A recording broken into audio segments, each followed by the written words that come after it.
नमस्कार, मैं श्यामगिरी। आप आज के कार्यक्रम में आप सभी दर्शकों का स्वागत है। भारतीय जनता पार्टी और आरएसएस के बड़े नेता उतरने जा रहे हैं मोदी के खिलाफ मैदान में।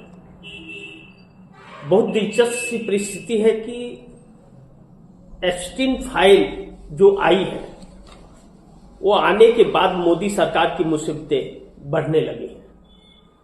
जिस तरह जेफरी एप्स्टीन फाइल अमेरिका की चरित्रहीनता की कहानी बयां कर रही है बड़े बड़े लोगों की, और हमारे देश में सरकार भी उसमें शामिल है, ऐसी बातें कही जा रही है।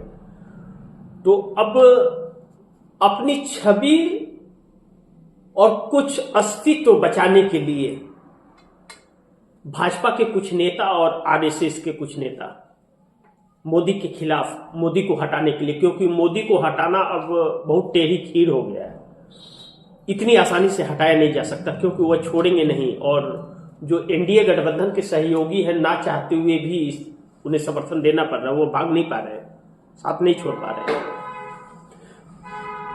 ऐसे में आरएसएस और भाजपा के कुछ नेता मोदी के खिलाफ एक बहुत कुछ प्लानिंग की तैयारी कर रहे हैं, जिसमें आरएसएस के हेडक्वार्टर नागपुर के अंदर हलचल बड़ी तेज है। लेकिन एप्स्टीन फाइल को लेकर के जो तस्वीरें आनी शुरू हो गई है, उस पर सरकार बौखलाई हुई है और सरकार में हलचल बहुत तेज है, क्योंकि मीडिया लिपापोती में भी लगा हुआ है। और अब दर्शकों को बता दो कि कभी भी नेट भी बंद किया जा सकता है पूरे देश में, या इतना स्लो कर दिया जाएगा कि आप कुछ देख नहीं पाएंगे, आदान प्रदान नहीं हो पाएगा, क्योंकि यह एक भूचाल मचाने वाली परिस्थिति है। यह जो खबर आ रही है, यह खबर शुभ संकेत नहीं दे रही है। दूसरी चीज कि भारतीय जनता पार्टी में जैसे नितिन गडकरी जैसे लोग या मार्गदर्शक मंडल में चले गए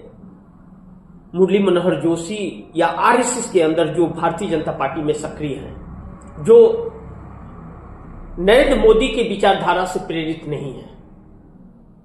ज्यादातर विचारधाराएं तो मिलती हैं, लेकिन अब ऐसी परिस्थिति आ जाए कि आप किसी के सामने जाओ तो जूते चप्पल आपके ऊपर चलने लगे, आप कहीं जाने लायक न रह जाओ। जैसे बिहार के चुनाव में डिप्टी सीएम विजय सिन्हा के ऊपर गोबर फेंके गए, चप्पल जूते फेंके गए, तो वह दृश्य क्या था।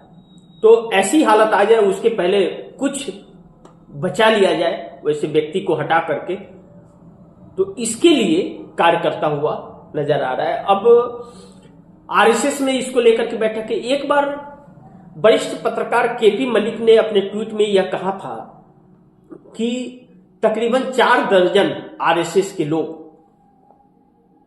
और कुछ भारतीय जनता पार्टी जो आरएसएस से संबंध नहीं रखते लेकिन भाजपा के हैं, वह इस्तीफा देने को तैयार है, जिन्होंने भारतीय जनता पार्टी को यहां तक पहुंचाने में बहुत कड़ी मेहनत की है।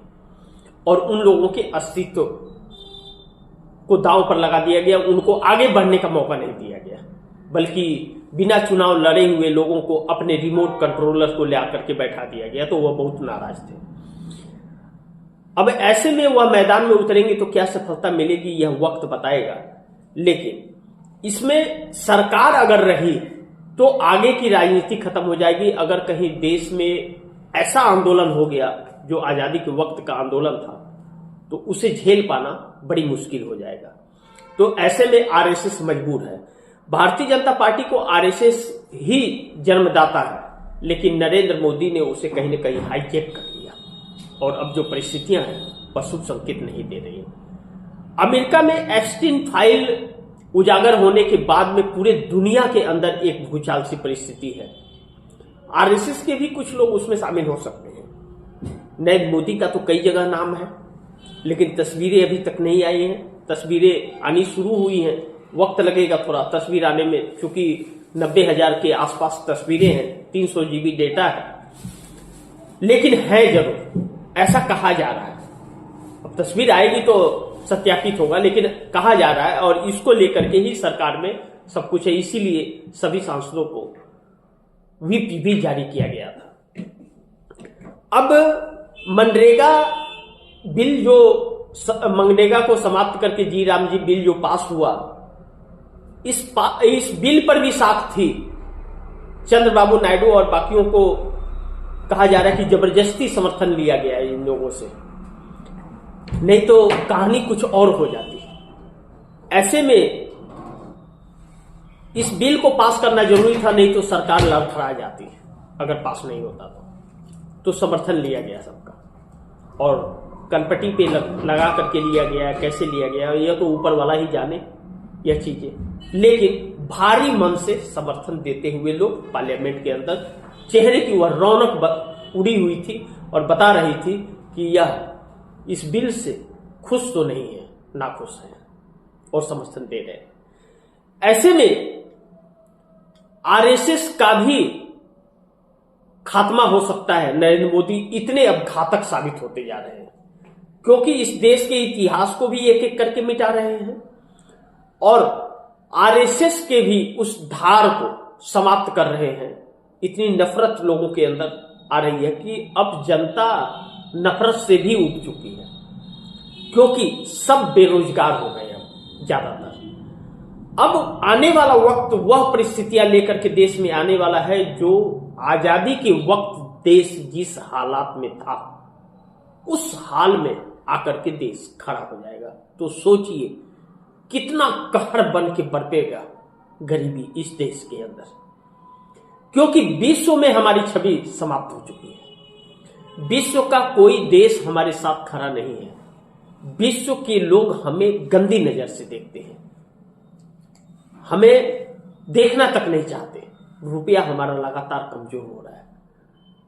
सुब्रमण्यम स्वामी एप्स्टीन फाइल को लेकर के जब नरेंद्र मोदी पर सवाल खड़े किए उसके बाद से वह दिखाई नहीं दे रहे, कहां गायब से हो गए हैं या उन्हें गायब कर दिया गया, वैसे ही जैसे जगदीप धनखड़ को किया गया था। मतलब एक शख्स अपने आप को बचाने के लिए पूरे देश को के साथ जो कहर बन करके टूट रहा है वह इस देश के लिए शुभ संकेत नहीं है। यानी कि यह सरकार अब बहुत घातक हो गई है इस देश के लिए। परिणाम क्या होगा वह बहुत भयावह, इस बात से इनकार नहीं कर सकते। वक्त का थोड़ा इंतजार कीजिए, बहुत कुछ तस्वीरें आज उजागर हो जाएंगी। लेकिन ध्यान रखिएगा नेट भी कभी भी बंद हो सकता है। जैसे तस्वीरें आनी शुरू होगी यह परिस्थितियां आ सकती हैं हमारे देश में। तो इसी के साथ आप दर्शकों से इजाजत चाहूंगा, अगली खबर के साथ फिर हाजिर होऊंगा। लेकिन आप दर्शकों की क्या राय है, क्या सुझाव है, कमेंट बॉक्स में जरूर दीजिएगा और इस खबर को ज्यादा से ज्यादा शेयर कीजिएगा। अपने दोस्तों को भी कहिएगा आगे शेयर करें। आपने अगर चैनल को सब्सक्राइब नहीं किया सब्सक्राइब कर लीजिए, फिर दोस्तों को भी कहिएगा चैनल को सब्सक्राइब करें। मिलते हैं अगली खबर के साथ, तब तक के लिए नमस्कार।